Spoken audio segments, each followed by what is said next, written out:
అయినా చెట్లను నరకద్దు తమ్ముడు. ఇంతకెవరు నువ్వు? మేము ఈ ఊరికి ఈ మధ్యనే వచ్చాం. పక్క సందులోనే కొత్తగా ఇల్లు కడుతున్నాం తమ్ముడు.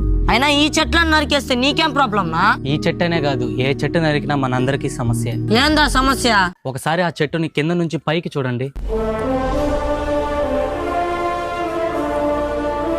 ఈ చెట్టు విత్తనం నుండి వృక్షం అవడానికి కొన్ని సంవత్సరాలు పడుతుంది. చివరిగా చెట్టు అయ్యాక మనకు తినడానికి పండ్లు ఇస్తుంది, కూర్చోడానికి నీడను కూడా ఇస్తుంది. ఇంకా చెప్పాలంటే మనమందరం బ్రతకడం కోసం తీసుకునే ఆక్సిజన్ కూడా ఎంతో సహజ సిద్ధంగా ఈ చెట్టు నుండే మనందరికీ లభిస్తుంది.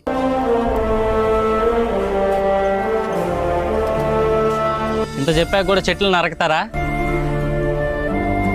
ఇంకెప్పుడు చెట్లు నరకమన్నా? నాకు తెలుసు మీరు నా మాట.